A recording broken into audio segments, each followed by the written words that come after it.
Empathy. Yeah. Oh. As a person, I prefer empathy over sympathy because sympathy does no good. Yeah. You know what it means.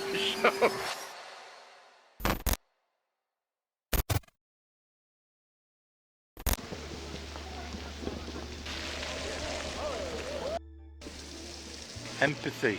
Oh. That's love as well. Yeah. Yeah, just feeling bad for people, I guess. Empathy is something that lacks in people but is much required, I feel, in people. Well, I suppose empathy would mean I should stop moaning about my situation and empathise with people who have a lot less than I have. Kindness, love. It is emboldened with love, really. I mean, if you have empathy for someone else, that means you do care for them. You show kindness to them. Some people don't have a roof over their head. Some people don't have, a little bit of savings, whatever. So, sort of empathetic towards people. Because, as a person, I prefer empathy over sympathy because sympathy does no good. But, a person understanding a situation in which you're in is a better situation to be in.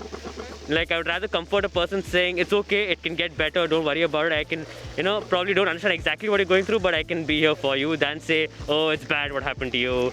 And, empathy. Just put everybody in your own shoes and see how they feel. I mean, a lot of things come in the pool of empathy. You see someone struggling, maybe you sympathize with him. Empathy. Oh, yeah, I feel for a lot of people that are really struggling, to be quite honest, yeah. Empathy. I feel it's a more, it's not very widespread, but it should be. Sometimes it's a cop-out. I do think people they don't want to be in the situation, so deuces. Like in this room, I don't know how many people, and there's a life for every person in this room that has nothing to do with your life. Like no one cares about your story.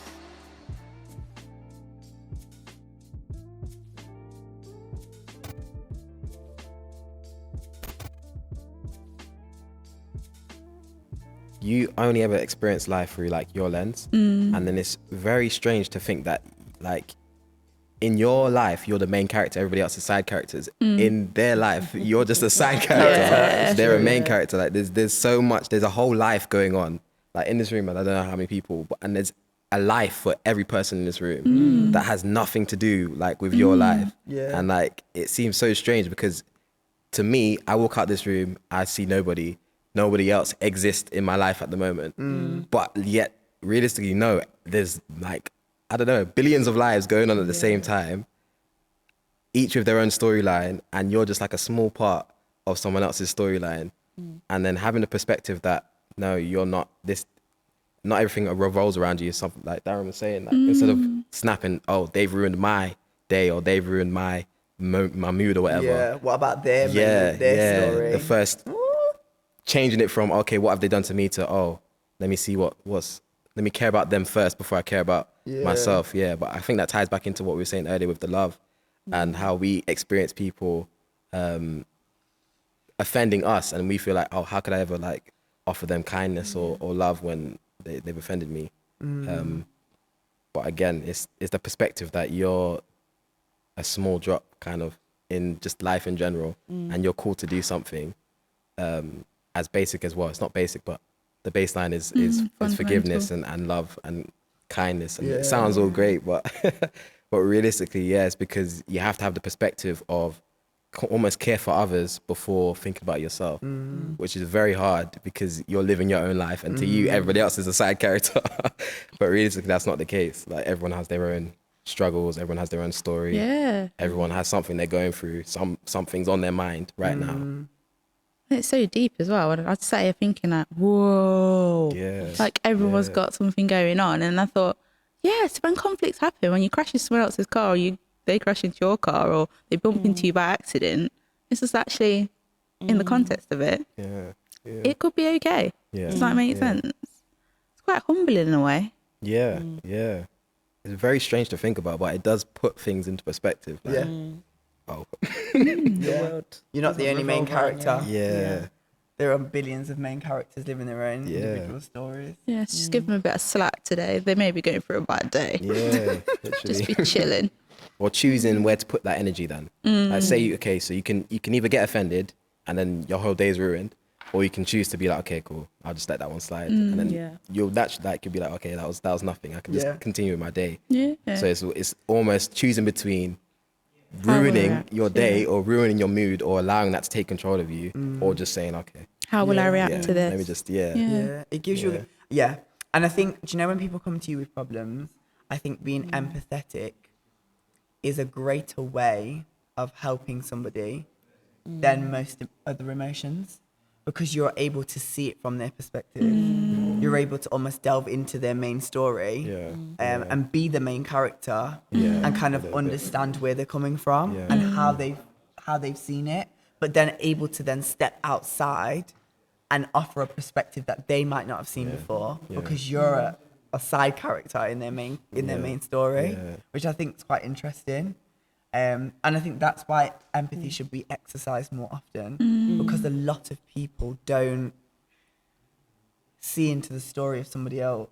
And like you said, so more concerned about themselves and what's going on in their story. And this is the sad thing about society.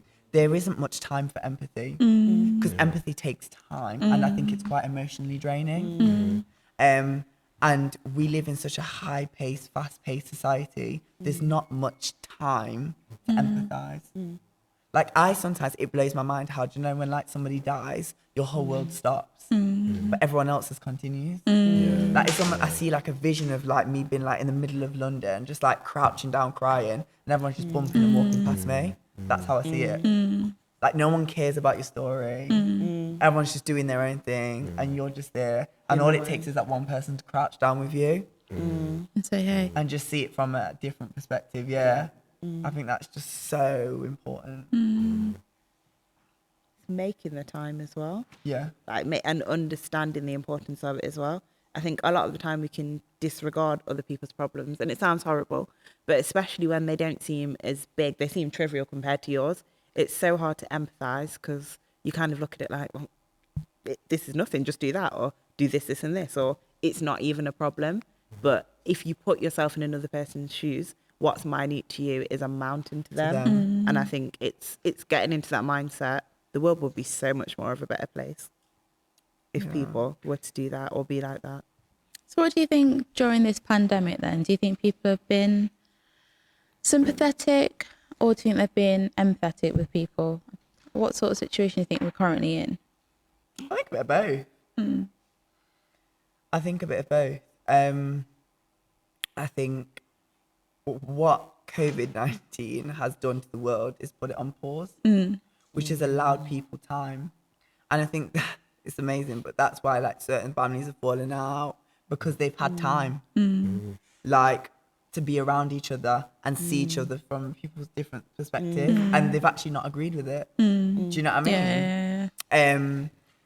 So I think it's done a bit of both. I think there's been a lot of sympathy gone around, but also like kind of just like knowing people that have lost people, do you know what I mean? And having experienced loss myself.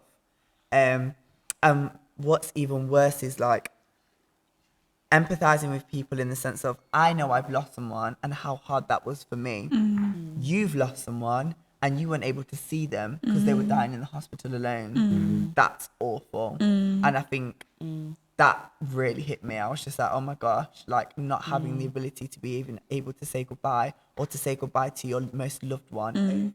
On the other hand, with like COVID, like a lot of parents especially have empathized with school teachers, and I shouldn't laugh, but you've literally seen parents crying saying, how have you looked after my children? How many days? I'm laughing because it's the reality. Like, how have you looked after my children 5 days a week? Like, how many terms for the following years? And me being at home with them for 6 weeks has given me close to a breakdown. Yeah. So it's like people have empathized with the people who've maybe had to keep working, or the people that have lost things. Like, there were people that had everything. The jobs went, the money went, and they have nothing. There's been a lot of empathy, because really that could have been any of us if circumstances were a slight bit different. Yeah. And that's it, because COVID isn't selective. It isn't. And that's It almost came out of nowhere. Yeah, it did. And that's the real thing about like empathy when you realise you're under attack as well as everybody else. Does that make sense? Like Joe, when it first hit China, I was like, it's got to fly a few thousand miles before it hits me in Cotgrave. I was naive. I said it's not coming to this England. I mean, I should have held my tongue. And then it landed. but yeah, like, do you know what I mean? And I think then I was like, as soon as it came here, I was like, now I'm under attack. And for that, I then began to understand what all these other countries were beginning to deal with. Yeah, especially Italy, because it annihilated It Italy. annihilated them, and we were still sat quite peacefully, Watching going it. about our business. Do you know what I mean? Spectating, like, oh dear, it's terrible. This is sad. Yeah. That is true. Empathy is very experience based. Yeah.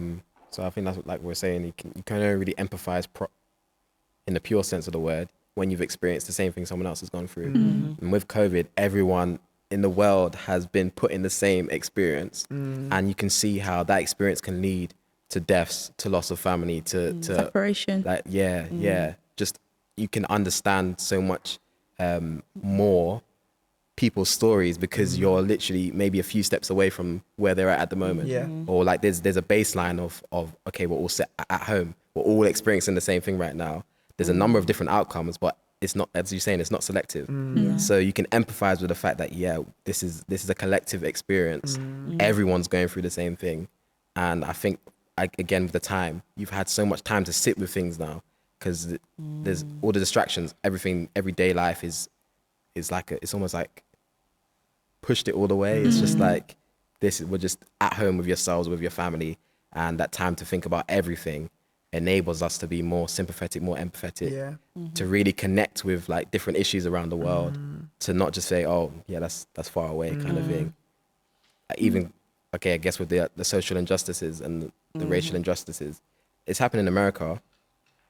I'm a black person, but I've never felt as strongly connected to what's going on as I have this year. And I feel like that is just because I've had the time to sit with it, and to really like feel it.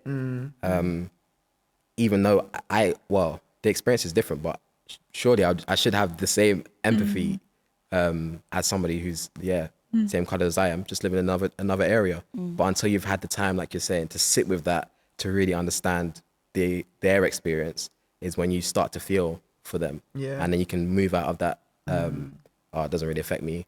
This is my bubble, or that's happening far away, and into okay, so what can I do in my bubble to kind of help what's going on, or to stop what's going on, or to stop it from progressing to where I'm at. So I think that's interesting when you talked about time and having that time to really like dissect, reflect, and reflect. And I think, you know, Jesus, a lot of people's like, I always get asked this question, like, Jesus, you know, he's the most holy one, like how could he empathize with everybody? Like he'd never sinned, do you know what I mean? But I was listening to all of us, and I just sat there and I thought, he was the biggest empathizer.